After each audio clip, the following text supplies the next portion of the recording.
Hello दोस्तों, जय हिंद। Welcome to my YouTube channel. दोस्तों, आप सभी का बहुत बहुत स्वागत हमारे इस वीडियो में। दोस्तों, आज हम लोग टैली के अगले पार्ट के बारे में सीखने वाले हैं। दोस्तों, इससे पहले यदि आपने मेरा टैली का पार्ट 1 से लेकर के पार्ट 4 तक यदि आप वीडियो नहीं देखें तो डिस्क्रिप्शन में लिंक है, आप जाकर को वीडियो आप देख सकते हैं, जिससे जो है टैली जो है सीक्वेंस से आपको समझ में आ जाएगा।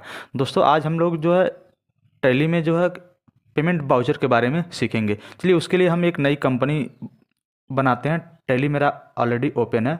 इसको जो है हम यहाँ पर एजुकेशन मोड में अल्ट W रखेंगे। उसके बाद अल्ट I करने के बाद में यहाँ पर आप आ जाएंगे और यहाँ कंपनी इन्फो में आने के बाद में हम यहाँ से क्रिएट कंपनी में आएंगे और यहाँ से हम एक जो है नई कंपनी बनाएंगे। जैसे मैंने यहाँ पर RRR नाम से मैंने एक कंपनी जो है बनाया। मैंने एड्रेस लिखा और यहाँ पर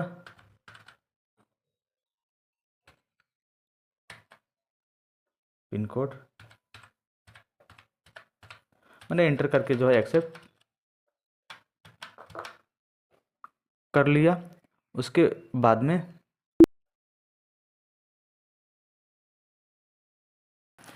हम आएंगे गेटवे ऐप टैली पर। दोस्तों, मैंने बताया था अगर टैली में किसी भी तरह का ट्रांजैक्शन करना होता है तो उसे अकाउंटिंग बाउचर में किया जाता है। तो हम लोग अकाउंटिंग बाउचर को ओपन करेंगे।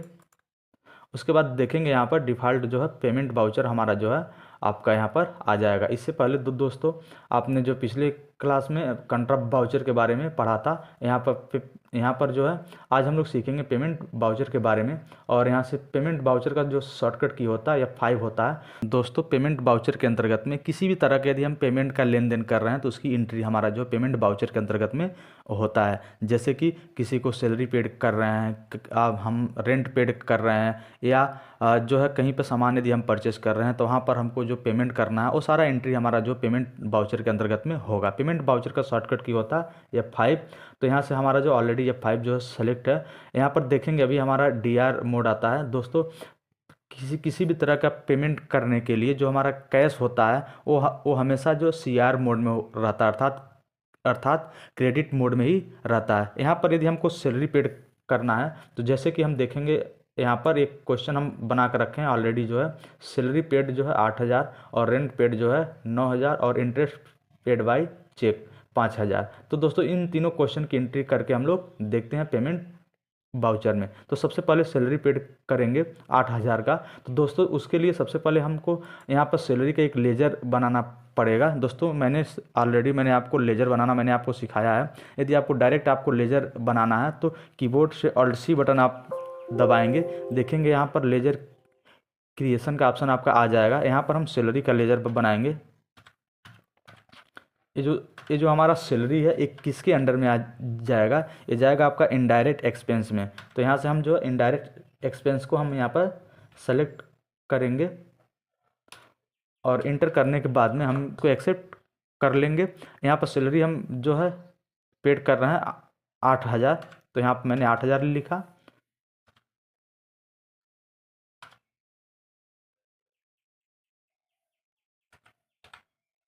यहाँ पे जो है मैंने 8,000 लिखा।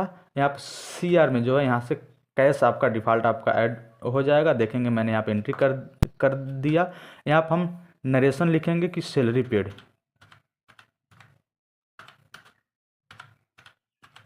यहाँ पर उसके बाद इंटर करने के बाद में हम इसको एक्सेप्ट कर लेंगे। अब देखेंगे यहाँ पर एंट्री नंबर आपका 2 आ जाएगा। दूसरा क्वेश्चन था हमारा रेंट पेड 9,000। तो इसको जो है हम यहाँ पे एंट्री करेंगे। यहाँ पर हम जो है रेंट पेड का मैं एक लेजर बनाऊंगा। तो यहाँ पर Alt+C बटन दबाने के बाद में रेंट पेड, ये आपका जो इनडायरेक्ट एक्सपेंस, यह जो आपका इनडायरेक्ट एक्सपेंस में आएगा। इंटर करके हम एक्सेप्ट करेंगे। यहाँ पर लिखेंगे 9,000 और इंटर करने के बाद में यहाँ पर CR में कैश की एंट्री करेंगे और इंटर करने के बाद में हम यहाँ पर लिखेंगे रेंट पेड। दोस्तों, नरेशन में लिखने से पता चल जाता है कि आपका किस टाइप का क्वेश्चन है, आपने क्या काम किया है। इस इंटर करने के बाद हम एक्सेप्ट करेंगे। अब तीसरी एंट्री थी आपका कि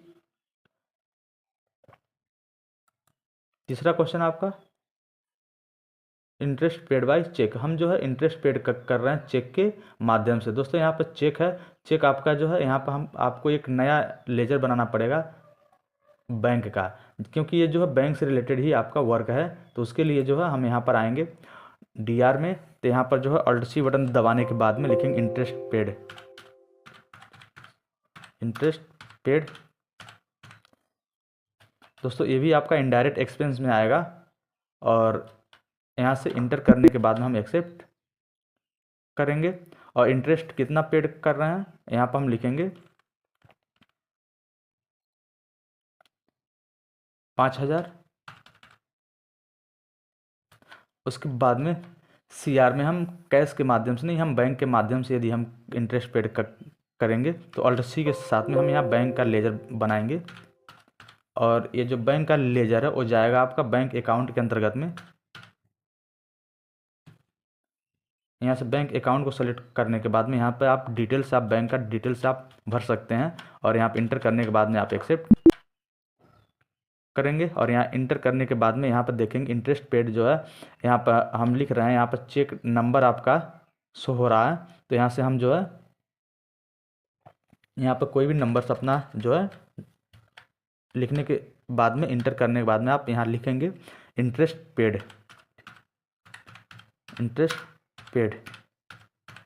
इंटर करने के बाद आप एक्सेप्ट करेंगे। दोस्तों इस तरह से हमारा जो है सक्सेसफुली एंट्री हो चुका है। इस एंट्री को देखने के लिए हम इसके बटन से बाहर आएंगे और हम जाएंगे डिस्प्ले में, उसके बाद डे बुक में, जिसका शॉर्टकट की होता है DD। देखेंगे एक बार D दबाने से हम जो है डिस्प्ले मेनू में आ गए हैं। पुनः D जैसे ही हम दबाएंगे देखेंगे डे बुक में आ गए हैं। इसमें से किसी भी तरह का यदि आपको संशोधन करना है या एडिटिंग करने का काम करना है, तो आप जैसे कि हम पेमेंट वाउचर में यदि एंट्री कर रहे हैं यहाँ पर सैलरी वाले में, तो इंटर जैसे ही क्लिक करते हैं यहाँ पर हम जो है देखेंगे यहाँ पर सैलरी आपका सेलेक्ट हो जाएगा। हम 8,000 की जगह पर हम यहाँ पर 10,000 भी लिख सकते हैं। यहाँ से ऐसे आप जो है इसमें किसी भी तरह का एडिटिंग कर सकते हैं। यदि इसमें से किसी भी ट्रांजेक्शन के यदि आपको डिलीट करना है तो यहाँ से जो है इंटर करने के बाद में आप ऑल्ट डी बटन दबाएंगे। इंटर क्लिक जैसे ही करेंगे आप देखेंगे आपका जो है ये जो ट्रांजेक्शन था वो आपका डिलीट हो गया है। तो दोस्तों इस तरह से आपने सीखा कि अकाउंटिंग वाउचर के अंतर्गत में पेमेंट वाउचर का कैसे ट्रांजेक्शन्स किया जाता है या पेमेंट वाउचर की कैसे एंट्री की जाती है। दोस्तों यदि वीडियो पसंद आए तो वीडियो को लाइक कीजिएगा, चैनल को सब्सक्राइब कीजिएगा, अपने दोस्तों के साथ भी शेयर कीजिएगा। Okay, wish you all the best, thank you so much.